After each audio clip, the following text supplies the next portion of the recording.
dewasa. Jadi sebelumnya nama saya itu bukan Muhaswat Wianto. Nama saya pertama kali waktu lahir diberi nama Bras Mahal. Iya betul, namanya Bras Mahal dulu. Karena waktu lahirnya saya itu banyak anak-anak kecil ditaruh di depan pintu. Karena kulit kan dulu, tahun-tahun itu kan kulit kan. Jadi banyak anak-anak dokter ditaruh di depan pintu karena orang tuanya nggak bisa merawatnya. Maka diberilah nama Bras Mahal. Tapi ketika saya namanya Bras Mahal, kondisi ekonomi membaik. Lalu tidak jadilah diberi nama Bras Mahal. Diberilah nama Moh Aswat Dwianto, bukan Muhaswat Dwianto, Muhammad Aswat maksudnya. Ditulisnya MOJ Dwianto dulu. Tapi ya, tahu lah dulu ya. Di TK betul namanya. Nah, alami TK saya. Dan TK-nya saya itu saya tidak mau diajar guru yang jelek, maunya guru yang cantik.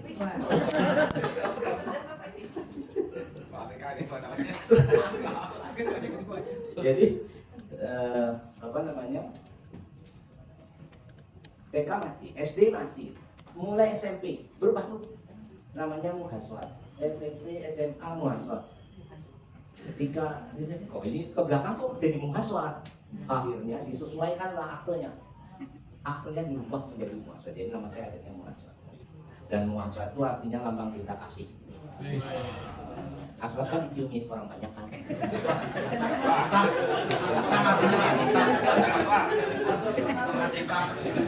Tapi putih saya nggak sekali. Ya, baik Bapak Ibu sekalian. Mohon maaf, agak saya fisik agak menurun kan. Baru di Jakarta jam 2. Nah tidur tuh juga sampai ini jam berapa tadi? 8 ya? Jam 8. Mau tidur nggak bisa. Dapat kamar baru jam 12:30. Maksud apa mau tidur? Ya kan juga ini. Hanya 1 jam kan ya? 1 jam. Nanti habis itu saya ikut sesi malam lah.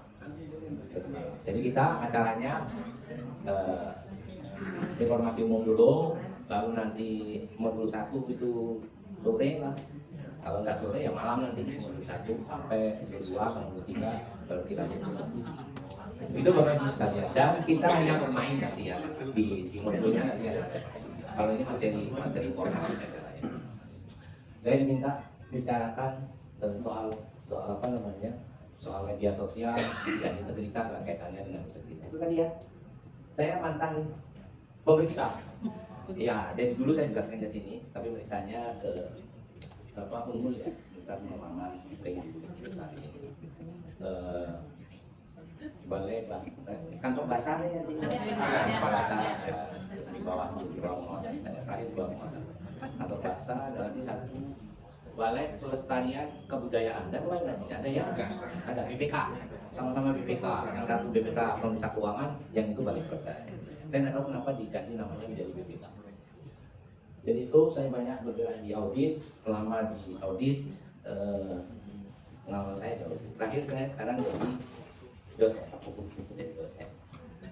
dosen di Jakarta. Oke. Untuk memperpanjang bukan usia, memperpanjang hidup. Betul. Kalau umur kita udah 60 kemudian lanjutkan aktivitas, wah itu cepat sekali menurunnya itu nanti.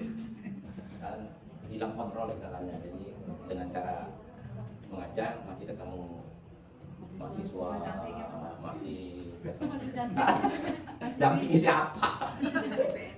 Ya masih bisa bantu banyak bantu inilah tata kelola di perguruan tinggi. Jadi pembukaan program studi baru, masalah tata kelola keuangan, kayak gitu kita bantu. Di samping ngajar, tapi mereka tahu karena bukan apa namanya keahlian saya penuh, jadi tidak sepenuhnya saya diberi bebannya. Tapi ya lumayan juga lah, seminggu 3 kali ya baik. Itu saya nomor teleponnya ada ini. Ini nomor 0815 ini kalau mau ada perlu apa-apa urusan dengan Kemendikbud apa sih? Sila, pamornya masih di tengah. Nah, biasanya butuh bicara sertifikasi. Aman Pak, udah cair Pak, aman. Aman ya? Aman. Biasa kalau belum cair itu biasa.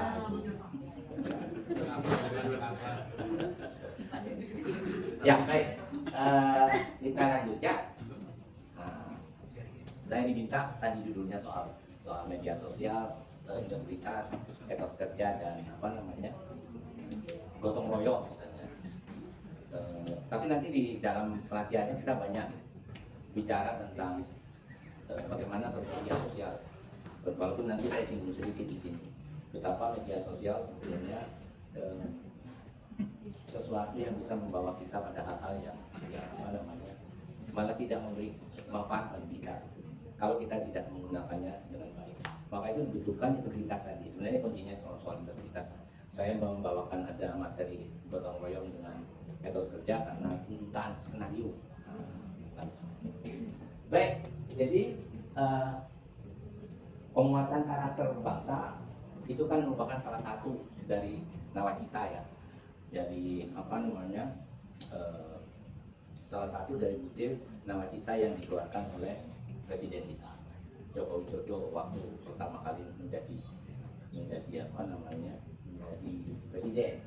Ada 9 dan salah satunya soal penguatan karakter bangsa.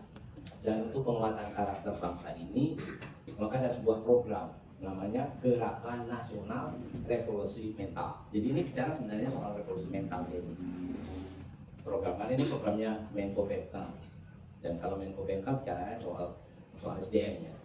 Jadi dan Gerakan Nasional Revolusi Mental ini dibentuk karena memang ya kondisi kita yang penuh dengan berbagai situasi yang memang menuntut kita untuk mampu apa namanya bertarung di lingkup global ya. Jadi dibutuhkan memang upaya yang terus-menerus untuk mendorong meskipun sebetulnya soal pendidikan karakter ini sebelumnya itu sudah dilakukan oleh dunia pendidikan sudah lama kita. Dulu waktu zamannya saya SD aja kalau mau masuk kelas kan berbaris ya, berbaris terutama disablek kalau atau keras untuk pendidikan kita. Saya ingat betul ya. Kemarin saya isi acara di Batam ada yang tanya, Pak, mendisiplinkan anak didik itu yang positif itu gimana Pak? Katanya. Saya cerita bahwa dulu saya di SD saya dulu itu suruh maju baca Al-Fatihah. Saya masih ingat sampai mukanya gurunya saya masih ingat. Maju Tuhan akan tulis diri nggak selesai bacanya kan nggak selesai berat satu berat dua salah berdiri suruh berdiri berdiri tuh panggil lagi satu ya coba kamu maju baca enggak betul enggak berdiri sini dua-duanya kepala sama kepala cok dulu begitu betul dulu nggak apa-apa kan kepala sama kepala Pak enggak ayo satu dulu ganti lagi sekarang begitu datang polisi apa parang ya betul kan tapi upaya sebenarnya kalau soal dipukul apa namanya tangan gitu kan pukul maju semua ini kan kalau di SD kan masih enak kalau sekarang nganunya garisannya pakai mistar yang plastik dulu kan macam ini kan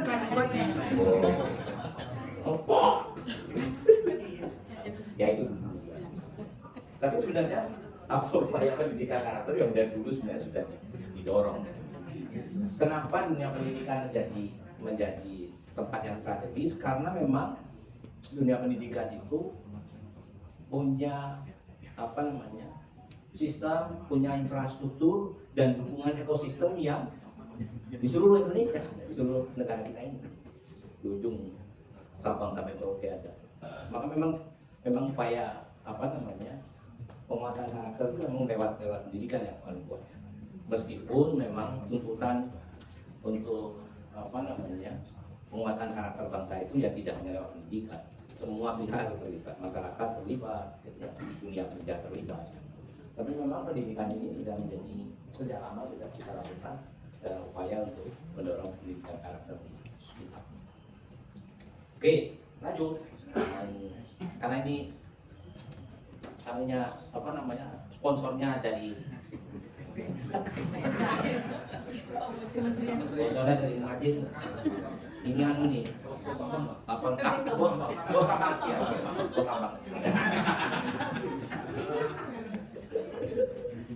Ini anu nih, contoh yang kurang baik dengan ada apa namanya ada konflik of interest.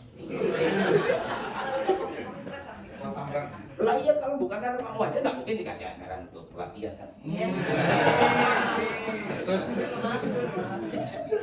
Mana Pak Sofian?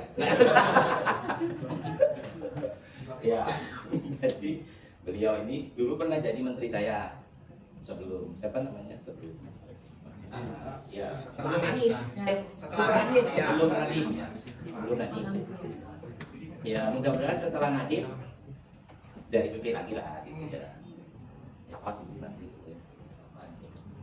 Karena memang kalau bicara soal pendidikan yang punya pengalaman cukup bukan saya bukan orang anu ya, bukan orang yang fanatik kemudian Muhammadiyah bukan ya. Prof Bambang aja. Hah? Prof Bambang siapa? Mantan rektor mantan. Oh, Prof Bambang. Ini doanya dia. Ya Allah yang bantu mohon tahun ini Prabowo menunjuk Menteri Pendidikan dari ya. Nah, beliau ini pernah menyampaikan pendapatnya bahwasannya beliau berkata bahwa bangsa kita adalah bangsa yang memiliki karakter kuat dan berkompetensi gitu. Yang tumbuh dan berkembang dari pendidikan yang menyenangkan dan lingkungan yang menerapkan nilai-nilai baik dan seluruh sendi kehidupan bersama. Itu ceritanya waktu jadi apa namanya bosnya saya ya, bosnya. Pas beliau jadi bosnya saya ini awalnya dulu modulnya bukan media sosial, dulu kami membuat judulnya toleransi, masalah analogi innya radikalisme yang tidak tahu mana yang radikal mana yang tidak, soalnya buat itu tahun itu, tapi terus bergeser sekarang jadi media. Jadi beliau mengatakan itu dan memang beliau betul-betul apa namanya soal penguatan karakter bangsa melalui pendidikan luar biasa pada saat itu. Beliau juga mengeluarkan buku pedoman dan memberikan trigger yang kuat kepada dunia pendidikan agar terus mendorong soal upaya menguatkan karakter. Gitu. Nah kalau nanti lain lagi terakhir itu bagaimana menangani bukan bullying tapi pelecehan seksual. Nah, baik. Jadi menteri pelecehan seksual nanti. Jadi kan dia kan begitu. Saya itu kami ya. Kalau di rapat ini udah saya minta target segera meningkat jumlah yang dipecat karena pelecehan seksual. Oh itu selalu. Jadi kami itu kalau rapat ngambilnya tuh yang kejar ini target saya. Bagaimana jumlah orang yang dipecat karena pelecehan seksual meningkat. Oh gitu. Bukan yang lain. Semua pimpinan punya era masing-masing. Oke lanjut. Saya punya waktu juga. Nah, karakter. Apa itu karakter? Saya juga nggak apa karakter. Dalam bahasa Indonesia ada sifat, bawaan, akhlak, perasaan, akhlak, budi pekerti, gitu ya, yang membedakan seseorang dengan orang lain. Jadi karakter seseorang dengan orang lain memang nggak terlalu sama. Ya. Mungkin juga kalau yang apa namanya, yang kembar juga mungkin karakternya juga berbeda juga kan. Saya nggak tahu kan, pernah teliti nggak ngamati kalau anak kembar, apakah dia punya karakter yang sama atau enggak? Maksudnya saya membedakan satu dengan lainnya. Kalau sama persis kan repot juga. Karakter adalah nilai-nilai yang unik, baik yang terpatri dalam diri dan terwujudkan, tergambarkan dalam perilaku. Akhlak atau karakter adalah perilaku spontan, otomatis yang diperlihatkan oleh individu dalam respon peristiwa atau situasi yang dihadapi. Tapi intinya itulah ya. Kalau Maxwell ini kan pendapat karena dia, kalau yang berikutnya yang tiga, Maxwell ini orang yang banyak menulis buku tentang pengembangan diri. Saya mungkin jadi salah satu pimpinan di kementerian karena baca buku Maxwell. Tapi betul ini cerita tuh. Saya mania buku Maxwell. Jadi ketika saya masih auditor, itu kegiatan saya itu membaca buku Maxwell. Buku Maxwell itu banyak. Saya itu baca gitu, senang baca itu. Sama halnya kalau kita ingin membuat anak kita diterima di Unmul, bawalah dia ke Unmul. Anak kita tuh SMA kan, mau supaya diterima di Unmul, bawa ke Unmul tuh, dia saya bahkan aja lihat. Jadi kalau mau jadi presiden, bacakan buku-buku Soeharto, Habibie, Joko Widodo. Kalau masih muda, saya alhamdulillah tidak ke IKN karena kan saya sudah pindah ke universitas. Iya. Coba kalau saya masih lanjut di kementerian, berarti saya ke IKN. Tapi kan peraturannya kan IKN itu yang kesini adalah yang belum menikah. Dan saya kan kadang-kadang belum menikah, kirim ke sini. Tapi kemarin menurun lagi jumlah pegawainya dibatasi kan nggak seperti yang diharapkan. Iya. Karena bangunannya belum selesai. Pemerintahan, ya istana presiden sudah lah ya. Tapi gedung MPR-nya belum ya? Nggak mau MPR-DPR-nya pindah. Gedung perkaranya pindah itu, pindah MPR-DPR ke sini. Nggak mau lah. Masih hutan, Pak. Hah? Masih hutan. Ya nggak ada hutan. Lu pasti ada faktor positifnya, pasti mengimbas ke sini gitu. Yakin saya imbas, tapi kalau di sana bergerak perekonomian naik itu imbas ke kemana-mana. Termasuk sini, apalagi tadi ceritanya mau ngurus tambang. Kalau tali tambang, aja. Tapi kalau tambangnya diurus betul-betul ya ada apa? Insya Allah lah ya. Ya Bapak Ibu kalian yang awal lah, ya. Perdebatannya nggak repot. Saya nggak tahu kenapa pemerintah mendorong organisasi masyarakat. Ada udang di balik batu. Ya, makanya itu dia kan cukup hati-hati ya, cukup hati-hati. Iya. Iya, kan kalau salah ambil sikap, nggak hati-hati jalan, terjebaklah dalam situasi yang sulit kembali untuk atau lanjut. Nah, ada dua faktor yang mempengaruhi karakter, perkembangan karakter seseorang. Ada yang alami, ada yang dipengaruhi oleh lingkungan, nature sama nurture faktor. Nah, yang dipengaruhi lingkungan inilah yang kita bisa lakukan, yang bisa dijangkau oleh kita, masyarakat, dunia pendidikan, supaya diintervensi. Ada upaya dari kita semua. Nggak konsisten. Ya, jadi ada dua faktor. Sama ya Pak. Yang saya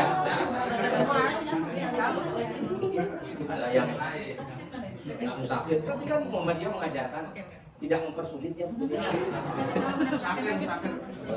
Kalau saya musafir, kalau Bapak Ibu kan tak musafir ke sini. Musafir. Jalan. Tapi saya juga nggak jalan ya, dikit jalannya. Saya naik pesawat, naik mobil ke sini ya. Tapi ya boleh ya. Ya, jadi ada dua faktor. Dan yang neutral faktor itulah yang kita bisa intervensi. Dan ini yang dilakukan oleh Menko PMK, dilakukan oleh kementerian kita dengan berbagai cara, supaya anak-anak kita punya karakter yang kuat. Kalau saya penting bagaimana membangun integritas, susah tuh membangun integritas. bergotong royong, itu nilai-nilai integritas karena kalau kita bicara integritas pasti juga nyangkut soal nilai-nilai yang ada di gotong royong atau kerja, gitu kan. Jadi rekayasanya gimana? Lewat keteladanan. Ya kita yang harus memberi teladan. Kalau di lingkungan keluarga ya orang tuanya yang harus memberi teladan. Ada intervensi, pembiasaan yang konsisten, penguatan terus menerus, sehingga menjadi sebuah karakter yang memang menempel erat di dalam jiwa seorang anak. Jadi memang ini yang harus kita lakukan. Nah, sekarang kita bergeser pada soal seperti ini. Macam-macam definisi integritas. Ada yang bilang, kalau saya sih bilang integritas itu apa? Integritas itu ya akhlakul karimah, apa ya? Orang yang berakhlak mulia pokoknya. Semua nilai kebaikan ada pada dirinya. Udah itu integritas.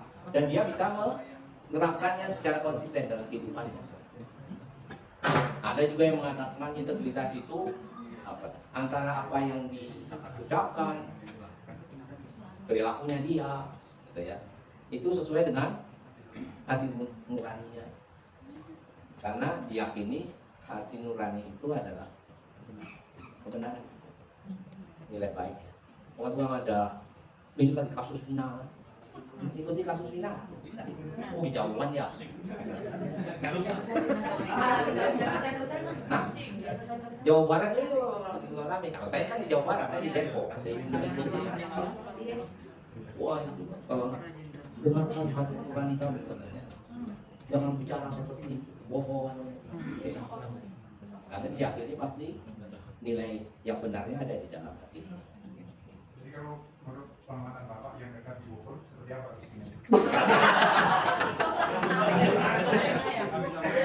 Nah, ini kan jujur ya, saya kan mantan auditor investigasi, saya itu orang investigasi ya. Apa yang disampaikan oleh pihak kepolisian itu memang nggak logis. Sama halnya kasus bubuk sianida dulu. Saya termasuk di rumah itu saya dikeroyok sama istri, sama anak, dikeroyok saya. Karena saya berbeda sendiri. Saya termasuk yang punya pendapat bahwa bukan dia. Karena tidak ada bukti yang kuat, memang dia menyatakan dia yang wakil. Gitu. Kita ini kan, mohon maaf, kita ini karena orang investigasi. Perbedaan antara auditor dengan penyidik itu bedanya dalam metodologi pemeriksaan.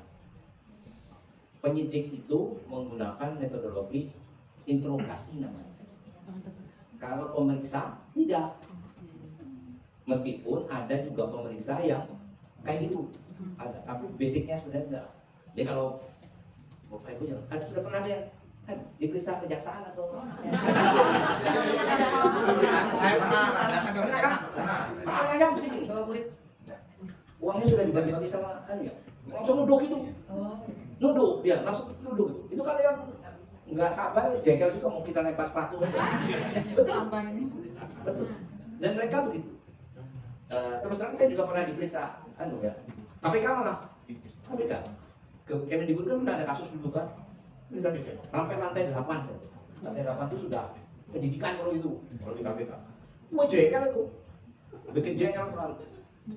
Sampai kadang-kadang kita kalau sudah naik, pernah ada teman saya, suatin jengkelnya, Mas, ini Mas, ambil Al-Quran. Bukan semua ambil Al-Quran. Saya akan bersumpah kalau yang saya katakan itu tidak bohong, berarti kalau saya bohong berarti saya akan bohong macam-macam. Tapi kalau apa yang saya sampaikan itu memang betul, Bapak yang dilaknat. Gak berani dia. Betul. Itu saya mau ketawa tuh, teman saya sampai emosi kan dia bilang Bapak bohong, dia bilang bohong, terus bohong. Kalau soal pemeriksaan yang biasa berputar-putar itu biasa lah ya. Kalau periksa orang kan itu tanya. Oh, lagi balik lagi gitu. Satu tuh, itu juga kita gunakan. Kalau pemeriksa biasa gunakan. Sama, pokoknya sampai lelah. Itu biasa supaya memang ya. Kalau enggak, kalau saya ditambahin dengan eh, kalau saya gunakan ancaman, tapi ancamannya tidak tidak model kekerasan kayak itu polisian kan oke kekerasan ya. Kalau saya biasanya enggak, saya pernah menangani kasus ujian nasional itu sampai jam 9 tiap kali diperiksa jam 9 enggak pernah ngaku, padahal kita yakin bahwa dia yang melakukan. Udah, kalau kita capek kita bilang aja, Pak silakan Bapak pulang, ini nomor telepon saya. Saat ini kasusnya masih kita tangani oleh internal, tapi saya tidak jamin karena ini nggak bisa terungkap nih sampai sekarang, nggak ada kejelasan, Bapak juga nggak mau bercerita. Jadi nanti ke depannya kalau sudah jatuh ke eksternal, kami tidak akan bantu lagi. Kalau kami masih di internal ini, kami masih bisa mencarikan jalan keluar apa yang harus kita lakukan. Tapi kalau sekarang kasih nomor telepon, dia pulang, dia orang Bandung, pulang tiap hari saya telepon. Tiap hari itu saya telepon. Gimana Pak kabarnya? Sehat ya Pak? Ada perkembangan apa? Berapa hari ya? 4 hari kemudian dia yang telepon. Saya nggak bisa tidur Pak. Saya bingung kan. Atau ya psikologis lah ya biasanya. Ya biasa yang gunakan gitu. Tapi nggak main tonjok-tonjokan lah ya. Kalau kita pakai tonjok-tonjokan. Kita itu sampai mana jadi ceritanya? Ini punya waktu cuma 1 jam ya. Terus Pak endingnya gratifikasi. Hah? Endingnya gratifikasi. Endingnya gratifikasi mas. Iya, dikasih apa baru udah selesai aman gitu. Ya, gratifikasi nggak boleh. Walaupun ada ya pemeriksa internal yang banyak. Pemeriksa itu tidak jauh-jauh dari uang wanita. Iya, pemeriksa itu saya pernah ketemu kemarin ya, udah lama ya, ngobrol sama teman-teman mantan pejabatnya di UPN. Oh, kalau yang namanya pemeriksa kan nggak jauh-jauh dari uang wanita satu lagi apa? Katanya enggak katakan siapa? Kenapa? Uang ya tadi itu yang begitu tuh.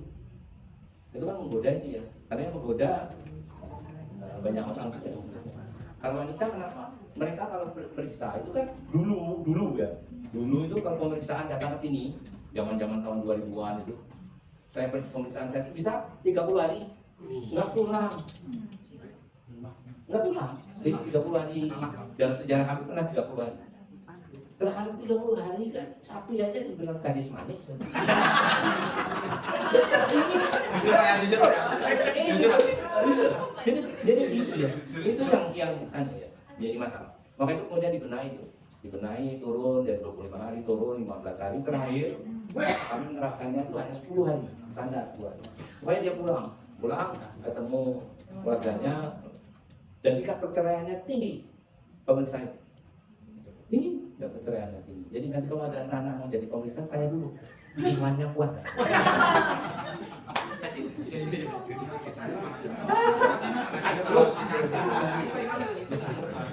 Biar ingat. Kalau Pak Imam boleh. Ya, nah itu cerita pada dasarnya berisi nilai-nilai ini.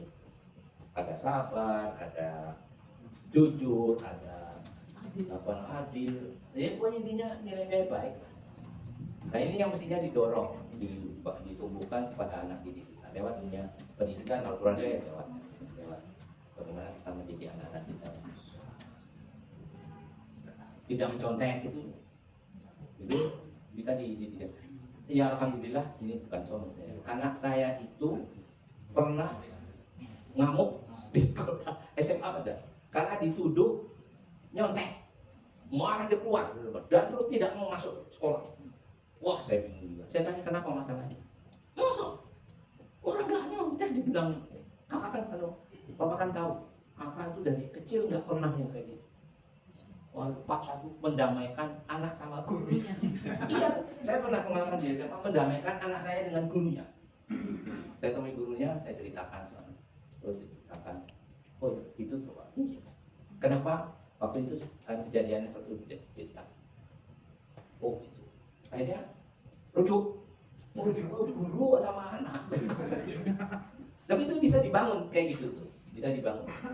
Jadi soal apa namanya, jadi apa namanya, ya nilai-nilainya lah ya di dalam sekolah kita, di keluarga kita.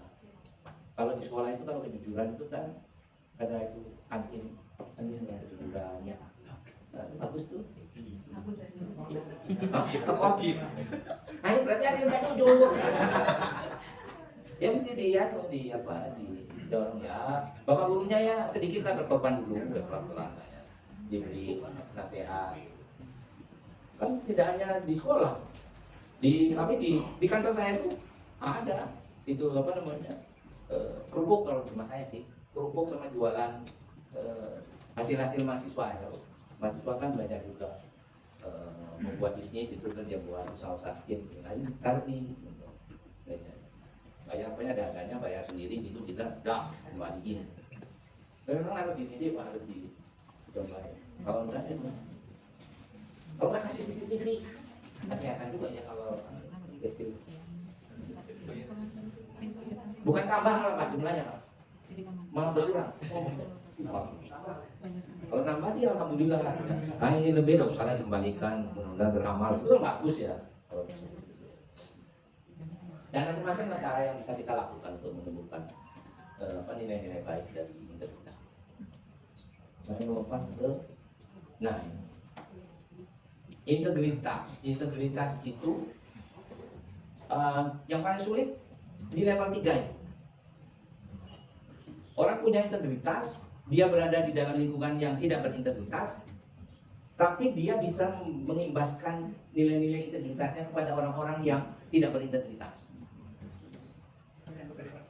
Nah, yang paling sulit kalau di pemerintahan itu, ya nggak pemerintahan saja. Kalau bosnya yang tidak berintegritas, banyak yang kemudian dia bisa diam aja. Padahal nggak begitu, dia harus bisa menasihati bosnya bahwasanya bos nggak kayak gitu bos. Tapi mungkin bahasa yang digunakan harus hati-hati sehingga orangnya tidak tersinggung. Banyak bos saya tuh sering mengatakan pada banyak pimpinan di kantor, janganlah sekali-kali bapak membuat kebijakan yang kemudian menyulitkan bawah, yang kemudian akhirnya menjumuskan bawahan pada dunia kita. Makanya ini saya belum mati-mati nih. Saya nunggu siapa menterinya yang akan mudah-mudahan dari unsur PP ya. Amin. Mau saya kirimin surat, kalau saya kenal saya datangin. Saya akan bilang bahwasanya Pak, nanti kalau Bapak menduduki jabatan itu sudah P, Bapak tolong jangan membuat sebuah kebijakan yang kemudian membuat orang-orang di bawahnya itu akrobat. Banyak kasus kan akrobat. Saya banyak menangani kasus ya. Menterinya ngomong ini maksa begini, kemudian di bawah akrobat ini. Dia nggak mau ngomong, harusnya dia bicara Pak, mestinya nggak begini Pak, begini. Enggak, karena dia takut akrobat itu. Akhirnya sekolah lagi. Yang S1 menjadi S berapa lah? Sekolah. Itu kasihan yang sekolah-sekolah lagi. Dan pengalaman saya, orang-orang yang sekolah lagi itu ceritanya menyedihkan. Tuh, sudah ada yang pernah sekolah belum? Sekolah lagi mas saya? Belum kan? Ada yang mau nyoba? Sama sih lah ya. Nah ini yang pas, teringat kan, sudah saya setel.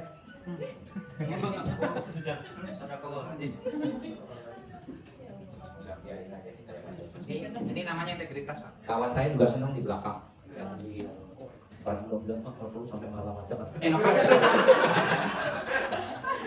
saja, saya dari jam 2 belum tidur ya. Kan saya juga belum Pak. Ya kalau tidur cepat kan ya. Kalau yang masih muda-muda kan tidur. Ternyata yang tua ini susah juga tidur ya. Pak, usia nyawa saya berapa Pak? Berapa Pak? 67. Tidur susah kan, tidur kamar itu kan susah kan Pak. Oh kadang-kadang. Berarti gak ada dosa, saya banyak dosa. Saya susah Pak kalau tidur yang sekarang nggak bisa tidur, duduk gitu. Susah sekali tidur. Masalahnya duduk gitu. Nah kita lihat Jumat, betul. Sekarang nih, makanya saya bukan banyak dosa ini jadi banyak. Cuma dari Jumat itu, di Jumatan itu duduk kan susah banget tidurnya. Susah. Dan di pesawat nggak bisa tidur. Terus gitu. Dan ini musola situ dulu, saya tuh bisa tidur. Teman saya tuh masih muda-muda kan, jadi hidupnya enak sekali. Sudah kayak tidurnya, soalnya bisa tidur. Jadi ini didoronglah anak didik kita, siapapun dalam keluarga kita, punya karakter yang berani.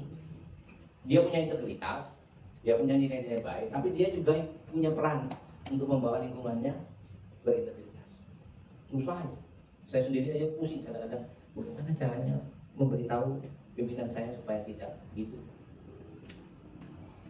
Kadang-kadang mencari jalan keluar dengan cara lain, tapi tidak menyalahi aturan akhirnya. Padahal nggak begitu. Berarti saya juga masih di level 2 paling kuat. Harusnya kita bisa, Pak jangan begitu Pak. Nggak begini. Risikonya begini Pak, caranya ini. Mestinya bisa bicara seperti itu. Oh susah itu. Nah, mesti tapi harus gitu. Nanti kalau ada yang bilang itu, kalah belum. Oh gitu. Sok kamu gitu. Padahal yang baiknya begitu, memang dia harus ikut mengingatkan pimpinannya, mengingatkan temannya. Gitu. Omongan dia juga kemarin ada yang katanya kepala sekolah nilai duit ada ya? Betul loh, ada loh. Di mana tuh? Di mananya saya lupa. Harus jelas Pak. Harus jelas ya. Jangan hoax. Nanti jadi mau informasi. Jadi ada informasi. Informasi, menginformasi. Nanti kita bermain itu. Nah itu tadi soal apa namanya integritas. Jadi dorong integritas. Penting itu bagaimana kita bisa mendorong integritas menjadi nilai-nilai baik kepada keluarga kita, anak didik kita, sehingga dia punya karakter yang baik. Kemudian etos kerja. Ini kita etos kerja. Harusnya kita bicara langsung ke itunya kan, indikator-indikator. Nah, terus etos kerja. Bahasa Indonesianya katanya adalah ciri karakter semangat kerja dari seseorang untuk mengembangkan suatu organisasi dan seterusnya. Katanya kalau etos kerja yang baik itu kayak Korea ya. Korea itu orang-orangnya punya etos kerja yang baik. Jepang punya etos kerja yang baik. Cuman sayang etos kerjanya baik, tapi di sisi lain juga punya kelemahan. Punya kelemahan. Integritas juga baik, tapi dia cacat. Kalau di Korea itu, kalau gagal pun diri. Sama kayak Jepang. Agamanya dari sisi akhlaknya. Dia kalau ada tuh ke pinggir sungai itu. Di sana kan ada sungai apa jembatan yang memang tempat berhenti. Gagal sedikit bunuh diri. Kejadian mimpin waktu yang kejadian apa itu di Korea ada kejadian terbunuhnya anak-anak muda gara-gara acara seperti itu loh, acara topeng pakai topeng gitu loh. Apa namanya ada beritanya itu? Ya kan ada begitu Pak. Itu para polisinya itu yang sektornya di situ begini, makanya bukan dia juga. Tapi dia menganggap bahwa dia gagal. Nah yang kayak gitu sayang ya. Ya kalau kita yang alhamdulillah etos kerja lumayan lah. Ya tapi mesti harus didorong ya soal etos kerja. Boleh nggak belajar ke Jepang, boleh belajar ke. Tapi kalau masalahnya. Ya itu integritasnya. Jadi maka itu kuncinya sebenarnya integritas dulu lagi di apa nilai-nilai baiknya dikuatkan sehingga nanti dia muncul yang lain-lainnya.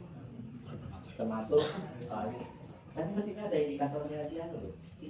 Oh ini ada. Nanti di anu baca aja ya indikatornya kalau apa namanya materinya. Ya nanti kirim ya Pak. Oh. Kirim nanti dikirim. Dosa dipoto. Jangan dipoto. Nanti ada Pak. Nanti ada.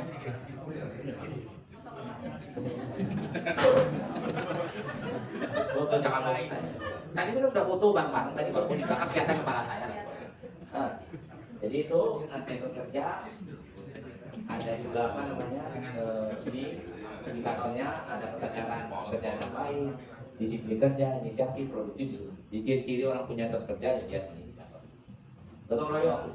Oh ini menurut gotong royong. Sudah dikasih apa? Kalau di sini gotong royong masih lah ya. Hati-hati dengan perkembangan zaman ya. Jakarta itu sudah mulai terkikis tuh. Kalau di kota ya, di perkotaan ya, sudah mulai terkikis tuh. Saya kemarin nyari bagaimana ya orang Jakarta itu sudah nggak peduli satu sama lain. Nyari satu RT rumah nomor kan acak kalau gitu. Nggak ada yang tahu. 1 jam saya tanya sini, nggak kenal. Kalau saya masih di Depok masih lah. Oh di sana Pak itu yang komisionernya yang ada. Nggak bisa gitu. Kalau Jakarta sulit. Padahal dia orang terkenal. Dia pernah masuk media. Nggak ada yang tahu. Nah ini foto ketika saya pulang kampung. Saya orang Cilacap. Ada kayak gue. Inyole. Iya, ini lihat ini. Masih kalau di Cilacap masih kan. Pindah rumah, bangun rumah, bareng-bareng itu biasa. Nggak ada bayaran. Paling kan makanan, untuk pindah, atapnya pindah, baru. Nanti ada. Nah ini mestinya terus. Nilai gotong royong. Anak-anak kita mestinya kalau ada yang sakit, mari kita ngumpulin uang. Kita juga mendidik ya, yang kayak gitu. Kalau itu biasa dilakukan, maka anak-anak kita juga akan tumbuh nilai-nilai gotong royong. Oke, jangan nasional tidak sama ini dikatakan. Nah, kalau mau lihatkan contoh tentang apa namanya semangat juang dan sebagainya, bisa lewat film-film. Apa namanya dari hewan, gotong royong kan bisa dari.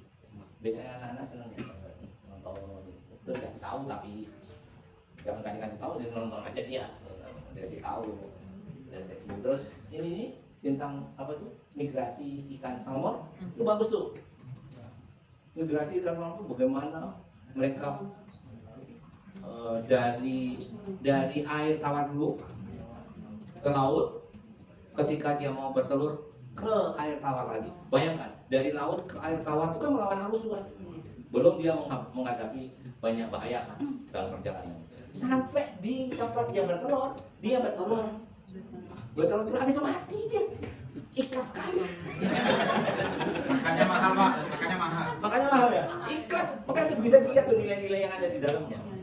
Ikhlas. Atau lebah itu ya, sampai di dalam Al-Quran cerita. Lebah itu, saya pernah belajar lebah. Ternyata baru tahu lebah pekerja itu betina. Lebah pekerja pejantan. Ratu betina tapi diistimewakan. Ada yang kerjanya ngatur sirkulasi udara, ada kerjanya bersihin sarang, ada yang terbagi-bagi. Bisa kayak gitu. Luar biasa. Yang lucu lagi itu kalau pejantan kerjaannya membuahi ratu, habis itu meninggal. Iya, karena dia kan sirkulasi darahnya terbuka. Jadi ketika dia membuahi pejantan, alat kelaminnya copot tuh, lepas dia. Nah itu saya belajar itu. Habis itu masuk rumah sakit juga. Betul ini masuk rumah sakit saya gara-gara belajar lebah. Karena nggak tahu. Jadi ternyata lebah itu kalau kita di sengat lebah, jangan diginiin, jangan diakrab, jangan. Tapi dipakai kuku dicukil, dilihat dulu anunya apa namanya ke jarumnya terus gitu. Karena dia bentuknya jarum terus di atasnya ada kantung racunnya.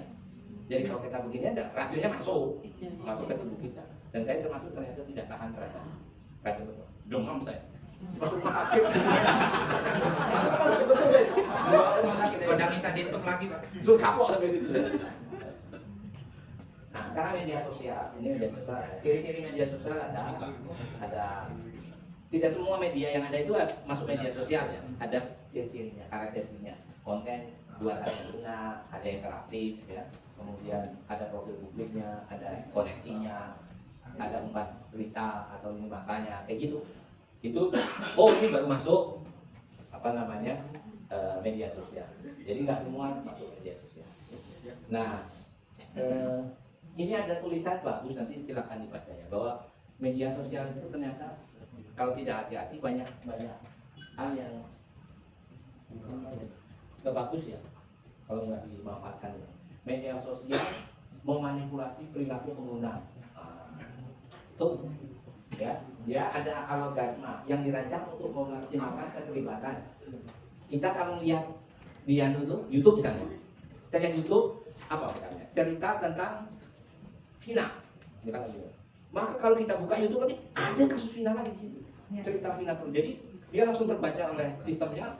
Kita dikasih. Jadi kalau ada kasus kayak apa pengeboman itu, ya memang biasa diri yang mengakibatkan dia akhirnya menjadi kayak gitu. Karena dia akan disupport terus oleh informasi terkait dengan apa yang dia pernah buka.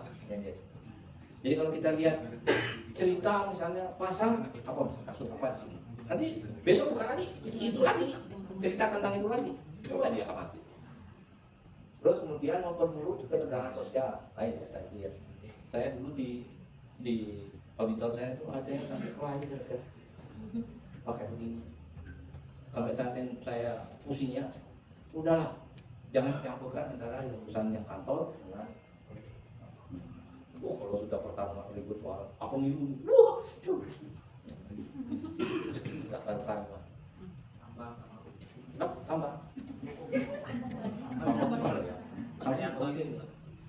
Ribut-ribut dan lain-lainnya ada media konten sensasional, kadang-kadang juga membawa hal-hal yang menjadi malah jadi nggak jelas gitu ya di perkaranya. Media sosial luar biasa kekuatannya. Karena ini kasus Vina, kalau mengikuti kasus Vina ya, itu pertarungan dua kelompok di dalam media sosial. Satu menggiring sini, yang satu menggiring sini. Oh, ya. Begitu. Ceritanya nanti dibacanya oleh Sepuluh. Terus bagaimana menggunakannya? Gunakanlah dengan baik. Ya. Muhammadiyah keluarkan pedoman. Ada pedomannya. Nanti ada di modul terakhir bahwa tata cara menggunakan media sosial. Bapak tahu ada kan ya? Ada yang tahu? Ada apa namanya istilah? Ya pokoknya itulah bahwa Muhammadiyah ini cara menggunakan media sosial harus begini. Ini kata beberapa poin. Oke, itu saja yang bisa saya sampaikan. Terima kasih. Karena